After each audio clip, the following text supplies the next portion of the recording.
Hey, good afternoon, everybody. I hope everybody had a great Sunday today. I sure did. Had an awesome worship experience today. Just want to talk to you about dreaming again. Oftentimes, we lose focus on what God has given to us. We lose focus on what God is showing us because we don't believe. And so if you look at Joseph, a man that waited 13 years for God to reveal what it was that he had for him. It was 13 years. And it wasn't 13 years where we would look at, he was just at home and he was tending the animals or whatever. He was with his father, he was with his parents, he was with his siblings. And so it was okay because he was at home. But that wasn't his case. When he shared his dream with his brothers, they began to envy him even the more. They already hated him because he was his father's favorite child. But on top of that, they really envied him and they wanted to kill him. But Reuben, his older brother, said, no, let's not do him any harm. And so they decided to sell him into slavery. And they did just that. But while he was in slavery, under Potiphar's watch, he had favor. And he was the head commander over everything that that Potiphar had. But a spirit of perversion came in, and the wife desired to sleep with him. And at that point, she made a false accusation against him when he ran out. He left some evidence behind. So that got him thrown into prison. And so when I think about that, that makes me think that Potiphar had no discernment. Because if he was able to discern the heart of Joseph, he would have known that accusation wasn't true. So now, Joseph is in prison. He's away from his father. And so he's here in prison, but he has favor. So he has favor in prison. And so during his time there, two men from Pharaoh's house was put into prison. And they had a dream. And Joseph interpreted that dream for them. One was a good interpretation and one was a bad interpretation. And so once once one of them was restored back to Pharaoh, he forgot to tell Pharaoh about Joseph. Joseph told him, he said, remember me when you get to your master and tell him about me. And he's like, yeah, hope. His dad is like, yeah, I got this. I'm gonna tell him about you. Well, he gets restored and he forgets. He got selective amnesia like most of us. When we say we're going to do something and don't do it, we get selective amnesia. So here he is, 2 more years in prison. But he holds on.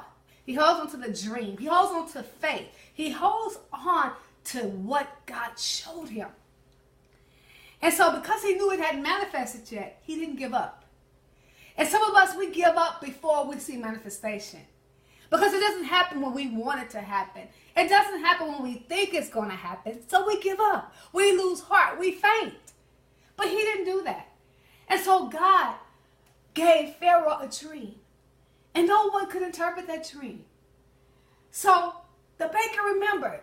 He was like, ooh, Pharaoh, I remember when you put me in prison. Yeah, remember that? There was a guy down there. And he interpreted the dream that I had. That showed me in 3 days you was going to restore me. You was going to hook me up. I was going to get back into my place. I was going to get back in my place in line. I wasn't going to the back of the line, but I was going to fall back in line. And so, yeah, he's down there. I bet he could interpret your dream for you. So, Pharaoh sends for him. He goes down there. And when Joseph gets the news, he gets ready. Shades, prepare himself because he know I'm not coming back here no more. And so he stands before Pharaoh, tells Pharaoh, it's not I, but it's God that interprets dreams. It's him who gives the interpretation. And so they got the interpretation. And so Pharaoh places him as the governor over the land. And everything was under his command. Well, he still had a family back there. And where his family was, they would get ready to go through famine. And so the father sent them over to buy and to trade and so forth. And so, short version of the story, After 13 long years, his dream came into fruition. After 13 long years, the father wasn't grieving anymore because now he has been reconciled back with his son. Even though his sons had lied to him and his sons caused him that grief, his sons caused him that pain for 13 years.